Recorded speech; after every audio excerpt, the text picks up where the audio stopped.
டாரடெக் viewers அனைவருக்கும் இனிய வணக்கம். இன்னைக்கு நம்ம தமிழ் தகுதி தாரோல ஒரு கொஸ்டின் பேப்பர் பார்க்க போறோம்.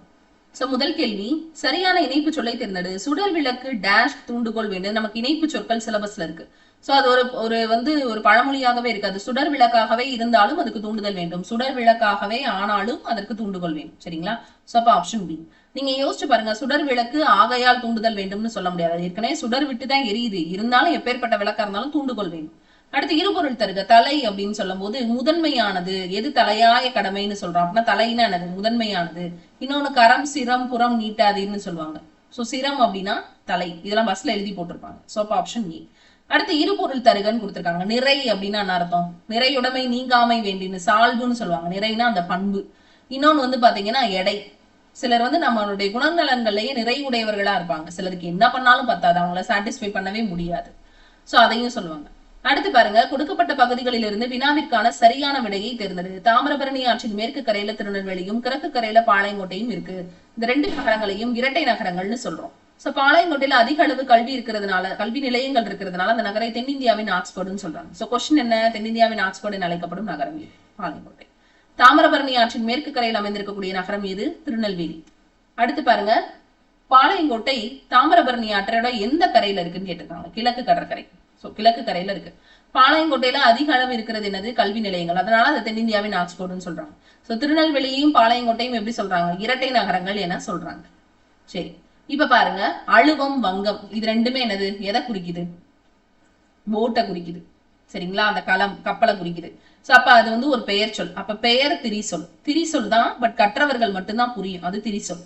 அடுத்து இயம்பினான் பயின்றான் அப்படின்னா படிச்சான் சொன்னையா அப்படின்றத வந்து சொல்றாங்க. அதுவுமே படிச்சவங்களுக்கு தான் புரியும். அப்ப இயம்பினான் பயின்றாள் அப்படின்றதும் அவங்க சொல்லக்கூடிய ஒரு வினை. அப்ப வினை திரிசொல். பால் போல புறைய மான ஒப்ப இந்த மாதிரிலாம், அது மாதிரி அப்படின்றது மட்டும் தான் நம்ம வழக்கத்துல சொல்லுவோம். பட் படிச்சவங்களுக்கு மட்டும் தான் தெரியும் போல புறைய மான அந்த மாதிரி ஒப்ப அந்த மாதிரிலாம் சொல்றதெல்லாம் இடைச்சொற்கள். அப்ப இது 3. அடுத்ததா கூர் களி நனி இதெல்லாம் உரிச்சொற்தொடர். மிகுதி அப்படின்ற பொருள் தரக்கூடியதாக இருக்கும். சோ அப்ப 4 3 2 1 ஆப்ஷன் பி. அடுத்து தீர்வன அப்படின்னா என்ன அர்த்தம், இது வந்து நீலகேசியில இருக்கக்கூடியது. தீர்வன அப்படின்னா நீங்குவன. உவசமம் அப்படின்னா வெளியில பாக்குறதுக்கு போன மாதிரி இருக்கும், பட் உள்ளுக்குள்ள அடங்கி இருக்கும். 2வது. ஓர்தல் அப்படின்னா என்ன அர்த்தம்னா நல்லறிவு. திறத்தன அப்படின்னா தன்மையுடையன. அப்ப நீலகேசி நமக்கு சிலபஸ்ல இல்ல, ஆனா அதனுடைய பொருள் கூறு என்ன செய்வாங்கன்னா கொஸ்டினா கேட்பாங்க. இது டிஆர்பிக்குமே இந்த மாதிரியான கொஸ்டின்ஸ் கேட்கதான் செய்வாங்க. 3 4 1 2.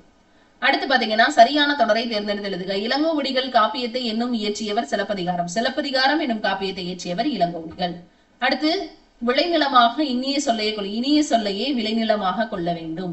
அடுத்து பாருங்க, பா அப்படின்னா பாக்கள், ஈனா ஈக்கள், கானா காடுகள்னு தான் வரணுமே தவிர காக்கள்ன்றது தப்பு. மடுனா மடுக்கள் கிடையாது. சரிங்களா? மடு அப்படின்னா அது வந்து என்ன சொல்லுவாங்கன்னா அந்த மடு அதை குறிக்கக்கூடியது. மடுக்கள் வந்து அது கணக்கு கிடையாதுன்னா பன்மை விகுதி கிடையாது. சப்பா ஏயும் பி தான் சரி. ஆடிட்டர் அப்படின்னா பட்டய கணக்கர். மேனேஜர்னா மேலாளர். சரிங்களா? ஆபீசர்னா அலுவலர். முதல்வர் அப்படின்றது வந்து சீஃப், அதுல இருக்கக்கூடிய. அப்ப கூற்று காரணம் சரியா. இந்தியால காற்றாலை மின் உற்பத்தி செய்யப்படுதுன்றது கூற்று. காற்றாலை மின் உற்பத்தியில இந்தியா முதலிடம் வகிக்குது. சரிங்களா? காற்றாலை மின் உற்பத்தியில இந்தியா முதலிடம் தான் வகிக்குதா. சோ இந்த கொஸ்டின் வந்து பாத்தீங்கன்னா காற்றே வா அப்படின்னு சொல்லக்கூடிய நம்மளுடைய பாடப்பகுதிகள்ல இருந்து இருக்கும்.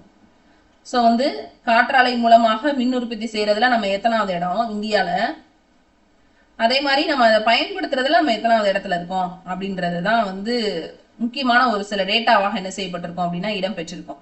சோ அப்ப அந்த காற்றாலை மின் உற்பத்தியில வந்து நம்ம எடுத்துக்கிட்டோம் அப்படின்னு சொன்னா இந்தியா வந்து ஒரு 4th பிளேஸ்ல இருக்கும். புக்ல 3rd கொடுத்திருப்பாங்கன்னு நினைக்கிறேன். ஆக்சுவலி இப்ப பிரசன்ட்ல வந்து குஜராத்ல தான் வந்து அதிகமான ஒரு திறனோட நம்ம காற்றாலை வச்சிருக்கோம். தமிழ்நாடு அதுக்கப்புறமா அதிகமான உற்பத்தியை வழங்கக்கூடிய மாநிலங்கள்ல 2nd பிளேஸ்ல இருக்கு, குஜராத்க்கு அப்புறமா. அப்ப கூற்று சரி, காரணம் தவறு. அடுத்து பாருங்க, கூற்று காரணம் சரியா. ஸ்டீபன் ஹாக்கிங் எழுதிய காலத்தின் சுருக்கமான வரலாறு அப்படின்ற நூல் 40 மொழிகள்ல மொழிபெயர்க்கப்பட்டிருக்கு. 1988 வெளிவந்த இந்த நூல் பெருவெடிப்பு கருந்துளை பற்றிய ஒரு அரிய உண்மைகளை பொதுமக்கள்கிட்ட பரப்பி 1 கோடி படிகளுக்கு மேல விற்பனையாச்சு. உண்மைதான் இது. சோ வந்து ஸ்டீபன் ஹாக்கிங்குடைய நூல்கள் தான் என்னது அப்படின்னா காலத்தின் சுருக்கமான வரலாறு. இது 40 நூல்ல வெளிவந்துச்சு 1988. சோ வந்து கூற்றும் காரணமும் சரி. அடுத்து பின்வருவனவற்றை சரியான வினை மரபோடு இணைத்தெழுதுக. மூடை அப்படின்றது என்னன்னா மூடையா கொண்டு வராங்க அப்படின்னு சொல்றாங்க. இதுல எது சரியானது அப்படின்னா சரி அப்படி சொல்ல வரல. இப்ப எப்படின்னா பால் பருகு தண்ணீர் குடி அப்படின்னு சொல்லுவாங்க இல்லையா. பால் பருகு தண்ணீர் குடி அப்படின்னு வரும். சோ அப்ப இங்க சரியான வினை மரபுன்னு கொடுத்திருக்காங்கன்னா இங்க மூடைன்னு கொடுத்திருக்காங்க, சரி முடைன்னு கொடுத்திருக்காங்க. அப்ப எதை முடைகிறது? கூடை முடை, பானை வனை, பானைய வந்து வனைகிறது அப்படின்னு சொல்லணும், பானை வனைகிறது, கூடை முடைகிறது. சரிங்களா? சோ அப்படி வந்து பாலை பருகு, தண்ணீர் குடி, நீர் அருந்து, அந்த மாதிரிலாம் சொல்லுவாங்க. சோ அதெல்லாம் வினை மரபுகள். அதுக்கப்புறமா சொற்களை இணைத்து புதிய சொல் உருவாக்குக. குயில் என்ன செய்யும்? கூவும். மயில் தான் அகவும். புறா குணுகும். கிளி வந்து என்ன செய்யும் அப்படின்னா பேசும். கிளி கொஞ்சம்னு சொல்லுவாங்க. அடுத்தது வந்து பாத்தீங்கன்னா சரியான இணைப்பு சொல்லால் நிரப்புக. அதிக அளவில் மரங்களை வளர்ப்போம். டேஷ் மரங்கள் தான் மழைக்கு அடிப்படை. ஏன்னா மரங்கள் தான் மழைக்கு அடிப்படை, ஏனெனில். அடுத்து சரியான இணைப்பு சொல்லால் நிரப்புக. தமிழகத்தில் மழை பெய்து வருகிறது. மேலும் 2 நாட்களுக்கு மழை நீடிக்கும். எனவேன்னு போற்றக்கூடாது, மேலும் 2 நாட்களுக்கு மழை நீடிக்கும். இது எனவே பொருள் மாதிரி தெரியும், பட் எனவே ஆன்சர் கிடையாது. சொற்களை இணைத்து புதிய சொல்லை உருவாக்குக. மரம் குட்டல் வேர், கெடுதல் புய்காரத்துல இது கெட்டுரும், அப்ப மரவேர். இது நம்மளோட டெசரி ஸ்டூடெண்ட்ஸ்க்கு நல்லாவே தெரியும். அடுத்து நாட்டுப்புறம் குட்டல் பாடல், மவ்வீறு ஒப்படித்து இதுக்கு இணையான உயிரீறு ஒப்பவும் அப்படின்ற விதிப்படி நாட்டுப்புற பாடல் உருவாயிருக்கும். அடுத்து பேச்சு வழக்கு சொல்லுக்கு இணையான எழுத்து வழக்கை கண்டுபிடிக்க. இன்னைக்கு காத்தால காப்பி குடிச்சேன். இன்னைக்குங்கிறதே தப்பு, இன்றைக்குன்னு தான் சொல்லணும். காத்தால காலையில். காப்பிக்கு என்னது? குழம்பி. சரிங்களா? குழம்பி. குடித்தேன் அப்படின்னு சொல்லுவாங்க. குழம்பி நீர் குடித்தேன். ஆக்சுவலி குழம்பின்னு கூட சொல்லக்கூடாது, அதை குழம்பி நீர்னு குடிச்சேன் அப்படின்னு தான் சொல்லணும். ஓ, என்னை அறியாமல் தூங்கி விட்டேனோ அப்படின்னு கேட்கறது ஒரு ஆச்சரியத்துல கேட்கறதா, அப்ப வந்து ஆச்சரியக்குறி கண்டிப்பா போடணும். வினாக்குறி மட்டும் இருக்கக்கூடாது. ஓ, என்னை அறியாம நான் தூங்கிட்டேனான்றது ஒரு ஆச்சரியத்துல கேட்கறது. சரிங்களா? அப்ப ஆப்ஷன் ஏ. மயிலாப்பு ஊர் மருவு, மயிலை. சரிங்களா? சோ இந்த மாதிரியான ஊர் மருவுக்குனே நம்ம டெஸ்ட் நம்ம தனியா வந்து பிடிஎஃப் கொடுத்துருக்கோம். சோ அடுத்து வந்து ஊர் பெயரினுடைய மறுவூர். தஞ்சாவூர் வந்து எது அப்படின்னா தஞ்சை. இதே மாதிரி வந்து நிறைய இருக்கு. உதகமண்டலம் வந்து உதகை, புதுக்கோட்டை புதுகை அப்படிலாம் சொல்லுவோம். அதுக்கப்புறமா பிறமொழி சொற்களுக்கு இணையான தமிழ் சொல்லை தேர்ந்தெடுக்க. ஒஞ்சி அப்படின்னு என்ன அர்த்தம்னா 9. ஒஞ்சி சில பேர் வந்து சொல்லியிருப்பாங்க மேக்ஸ் கிளாஸ் எல்லாம் நடத்தும் போது, அஞ்சின்னு சொல்லும் போது நம்ம கத்திருப்போம் 5 அப்படின்னு. அது மாதிரி ஒஞ்சிங்கிறது 1. அந்த காலத்துல இருக்கக்கூடிய அந்த பிறமொழி சொல்லாக அது இருந்திருக்கும். அடுத்து உனக்கு பாட தெரியுமா அப்படின்னு கேட்டா எனக்கு ஆட தெரியும் அப்படின்னு சொல்றது. துமுறா பதில் சொல்றேன். உனக்கு பாட தெரியுமா? ஆட தெரியும். எனக்கு தெரியாதுன்னு சொல்லாம அதுக்கு ஈக்குவலா எனக்கு வேற ஒண்ணு தெரியும் அப்படின்னு சொல்றது. அதுக்கு இனமான இன்னொன்னு சொல்றது. அதுக்கு பெரிய இனமொழி விடை. இப்ப உருவது கூறல்னா, இப்ப நீ விளையாட வரலையா அப்படின்னா, ஐயோ எனக்கு வயிறெல்லாம் வலிக்குதுங்க, என்னால விளையாட முடியாதுன்னு நமக்கு என்ன, அதாவது அப்படி சொல்லிட்டாங்க அப்படின்னா அது உற்றது உரைத்தல். என்னப்பா விளையாட வரலையானா, ஐயோ எனக்கு விளையாடவே முடியாதுங்க, எனக்கு வயிறெல்லாம் வலிக்குது அப்படின்னு சொன்னா தனக்கு என்ன நடக்குதோ அந்த நடந்ததை உரைக்கிறது, நடக்கிறத உரைக்கிறது, அதான் உற்றது உரைத்தல். அப்ப உருவது குரல்னா விளையாட வரலையா அப்படின்னு கேட்டாங்கன்னா, ஐயோ விளையாண்டேன்னா எனக்கு அவ்வளவுதான், எனக்கு கை வலி வரும் கால் வலி வரும், நீ இனிமே நடக்க போறத சொல்றதுக்கு பேரு உருவது குரல். வினா எதிர் வினாதல் விடை. நீ கடைக்கு போலையா? நான் ஏன் போகணும், நீ போ அப்படின்னு சொல்றது. ஒரு வினாவுக்கு விடையாக இன்னொரு வினாவையே கேட்கிறது. அப்ப வினா 6 டைப், விடை 8. அடுத்து கலைச்சொல்லின் பொருளை எறிந்து பொறுத்துக்க. டிசீஸ் அப்படின்னா நோய், சைடு எஃபெக்ட்னா பக்க விளைவு, ஜீன் அப்படின்னா மரபணு, அலர்ஜினா ஒவ்வாமை. இப்போ 4 3 1 2. அடுத்து சரியான கலைச்சொல்லை தேர்ந்தெடுக்க. லீடர்ஷிப் அப்படின்னா தலைமை பண்பு, லீடர்ஷிப்னா தலைமை பண்பு. எவ்வகை வாக்கியம் என கண்டறிந்து எழுதுக. செய்யப்பாட்டு வினை தொடராக இதை வந்து சொல்லணும். படு பட்டதுல முடிஞ்சிச்சுன்னா அது செய்யப்பாட்டு வினை. நமக்கு செய்வினை அப்படின்னு சொன்னா ஒரு எழுவாய் இருக்கணும். அந்த எழுவாயால செய்யப்பட்ட செய்யப்படு பொருள் பக்கத்துல 2ஆம் வேற்றுமை உருவான ஐ வரணும். இந்த இடத்துல பயனிலை இருக்கணும். கவிதா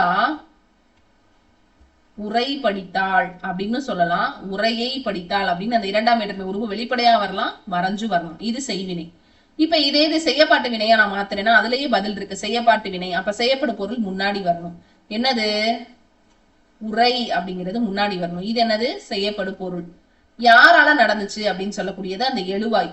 எழுவாய் பக்கத்துல ஆளுன்ற 3ஆவது வேற்றுமை உருவு வரணும். இங்க எழுவாய் யாரு? கவிதா, கவிதா. சோ அப்ப உரை கவிதா கூட்டலால் என்னது? கவிதாவால் படிக்கப்பட்டது. பயனிலைக்கு பக்கத்துல படுபட்டதுன்னு வரணும். அப்படி வந்தா அது செய்யப்பாட்டு வினை. இவங்க என்ன கேட்டிருக்காங்க? செய்யப்பாட்டு வினை தொடர சூஸ் பண்ணு. நமக்கு படுபட்டதுன்னு முடியணும்னு தெரிஞ்சிருச்சு. அப்ப இங்க கொடுத்துருக்கிறதுல இது ஒண்ணுதான் படுபட்டதுல முடிஞ்சிருக்கு. பத்திரம் பதிவு செய்யப்பட்டது. இங்க 2ஆவது வேற்றுமை 3ஆவது வேற்றுமை உருவு மறைஞ்சும் கூட இருக்கலாம். படுபட்டதை வச்சு நம்ம ஆப்ஷன் சூஸ் பண்ணணும். அடுத்து தன்வினை தொடரை கண்டறி. பதவியை விட்டு விலக்கப்பட்டான். விலக்கப்பட்டான்னா இன்னொருத்தர் தானே விலக்கிருப்பாரு. சோ அப்ப அது வந்து தன்வினை கிடையாதுல, பிறவினை தானே.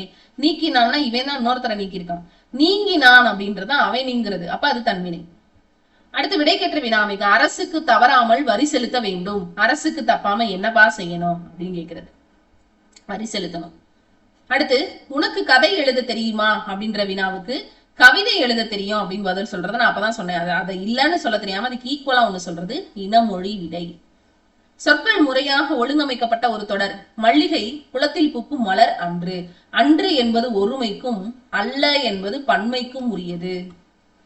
அன்று என்பது ஒருமைக்கும் அல்ல என்பது பன்மைக்கும் உரியது. அப்ப அன்றுன்னு சொல்லும் போது பூக்கும் மலர் ஒருமை அன்று. அடுத்து சரியான தொடர். போராடி கொண்டே மனிதன் இருக்கிறான் இயற்கையோடு. மனிதன் இயற்கையோடு போராடிக்கிட்டே இருக்கான்.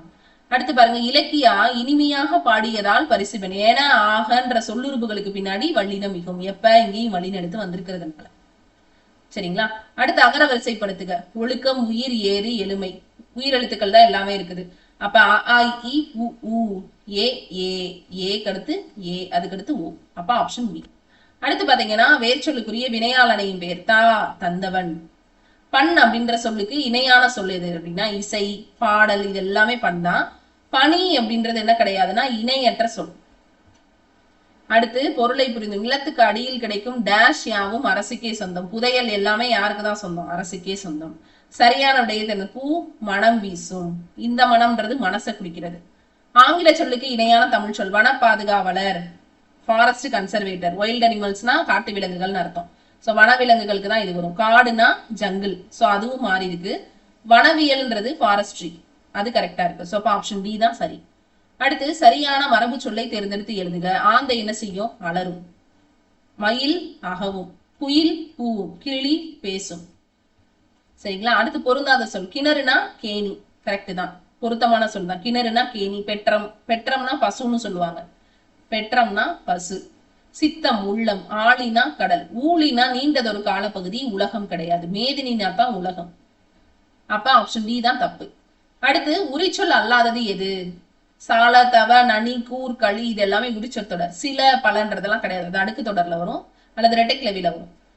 அப்ப இடம் வகை அறிந்து பொருள் பொருந்தா சொல்ல கண்டுபிடி. யான் அப்படின்னா அர்த்தம். யான் அப்படின்னு சொன்னாலே அது தன்மை. என்னைய பத்தி நான் பேசுறேன். அப்ப தன்மையில ஒருமை. யாம் அப்படின்னா தன்மையில பன்மை. யாங்கள் அப்படின்றதும் தன்மையில பன்மை தான். ஆனா அவர்ன்றது இந்த இடத்துல யார சொல்றோம்? படற்கையை சொல்றோம். தன்மையில வராது. அப்ப இது பொருந்தாதது இதுதான். அருகுற பொருந்துற பொருந்து மற்றும் அவன் அருகுற இருத்தல். அருகுறனா பக்கத்துல இருக்கிறது. அதுக்கு எதிர்ச்சொல் என்னது? தொலைவில். அடுத்து ஒரு பொருள் தரக்கூடிய பல சொற்கள். அதுல இதழ் அப்படின்னு அர்த்தம். மேகசின்ஸ நம்ம இதழ்னு சொல்லுவோம். அதே மாதிரி இதழ் உதடு அதையும் சொல்லுவோம். வேற எது இதுல பொருந்தாது. அடுத்ததான் ஒரு பொருள் தரும் பல சொற்கள்ல குளிர்ச்சி, சாந்தம், மென்மை, இதெல்லாமே தன்மை அப்படின்னு சொல்லக்கூடிய அந்த குளிர்ச்சியை குறிக்கும். நிலவையே தன்மைன்னு சொல்லுவோம். சரிங்களா? இந்த தன்மைனா தன்மை முன்னிலை படற்கையில வரக்கூடிய தன்மை இது. இந்த தன்மைன்றது குளிர்ச்சி. சோ அப்ப ஆப்ஷன் ஏ. இப்ப இதுல நம்ம பார்ட் 1 பார்த்திருக்கோம். நெக்ஸ்ட் 50 क्वेश्चन நம்ம அடுத்த கிளாஸ்ல பார்க்கலாம்.